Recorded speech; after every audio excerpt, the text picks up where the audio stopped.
दोस्तों, होली के त्यौहार की विशेषता है इसमें इस्तेमाल किए जाने वाले रंगों से।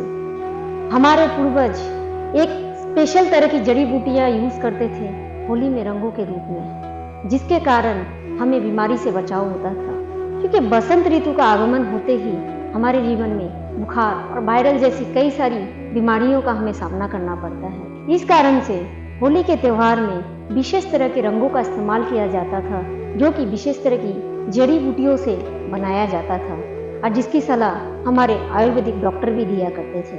आज के समय में हम केमिकल वाले रंगों का प्रयोग करते हैं। अगर हम वही जड़ी बूटियों वाले रंगों का इस्तेमाल वापस से अपने जीवन में करने लग जाए तो हम बसंत ऋतु में होने वाले वायरल जैसे बीमारियों से बच सकते हैं।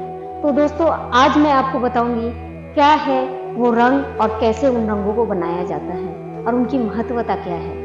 गुलाल पारंपरिक रूप से नीम, कुमकुम, हल्दी, बिल्वपत्र और अनेकाधिक औषधीय जड़ी बूटियों से बनाया जाता है। अगर हम इसका इस्तेमाल करते हैं तो गुलाल के केमिकल से होने वाले साइड इफेक्ट से हम बच जाएंगे और ये गुलाल हम इस्तेमाल करते हैं तो हम वायरल जैसे बीमारियों से भी बच सकते हैं। होली में उपयोग में आने वाले विशेष रंग होते हैं हरा, नीला, काला, पीला, लाल, केसरी, गुलाबी। इन रंगों का विशेष महत्व होता है। अब मैं एक एक करके सारे रंगों का आपको महत्व बताऊंगी। हरा गुलाल मेहंदी, गुलमोहर की पत्तियां तथा बसंत ऋतु में उत्पन्न होने वाली फसल की तथा जड़ी बूटियों से तथा पालक की पत्तियों से बनता है। जब हम इस प्रकार के औषधीय गुणवत्ता युक्त रंगों का इस्तेमाल करेंगे तो अवश्य ही हम निरोगी रहेंगे। पीला गुलाल हल्दी पाउडर, अमलतास, बेल का पाउडर तथा गेंदे का फूल, सूर्यमुखी के फूल से बनाया जाता है। अगर पीले गुलाल के बनाने में हम इन सामग्रियों का इस्तेमाल करते हैं तो ये हमारे त्वचा को सुरक्षित रखता है। लाल गुलाल लाल गुलाब की पंखुड़ियाँ, लाल चंदन तथा लाल अनार यानी कि अनार का जो फल होता है उससे एवं पलाश के फूल से बनता है।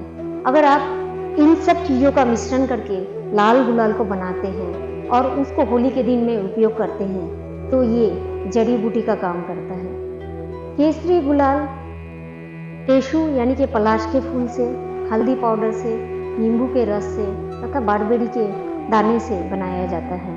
अगर केसरी गुलाल को हम इस तरह से बना के उपयोग करते हैं तो हमारी त्वचा सुरक्षित रहती है और हमें कोई भी तरह की केमिकल से होने वाली हानि से हमें बचाती है।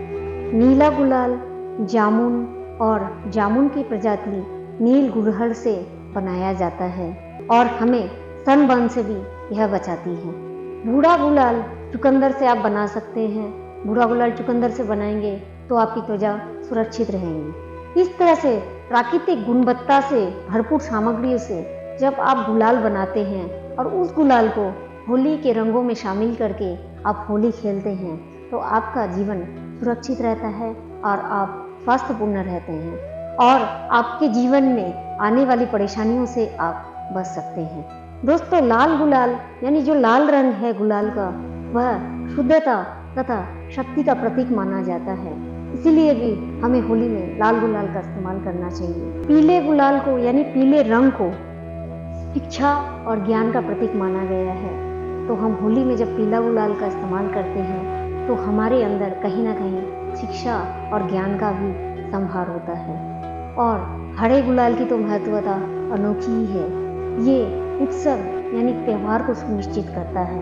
इसीलिए होली में हमें रंगों का महत्व समझ के अगर होली का उत्सव हम मनाते हैं तो हमारा जीवन बहुत ही सुखद और समृद्धपूर्ण रहेगा। तो दोस्तों, इस तरह से रंगों का इस्तेमाल करके हम बुराई पे अच्छाई की जीत पा सकते हैं और हमारे जीवन को सुखमय और समृद्धमय कर सकते हैं। दोस्तों, आपको फिर से होली की बहुत बहुत शुभकामनाएं और मैं आज यहाँ पे ये एपिसोड को ख़त्म करती हूँ। और अधिक जानकारी चाहिए तो नीचे दिए गए नंबर पे आप हमें अवश्य ही SMS करें या फिर आप हमें कॉल कर सकते हैं। और हमारे चैनल को लाइक, शेयर और सब्सक्राइब करना ना भूलें ताकि जो भी रिलेटेड टॉपिक हम बनाते हैं वो आप तक सीधे आप तक पहुँचे।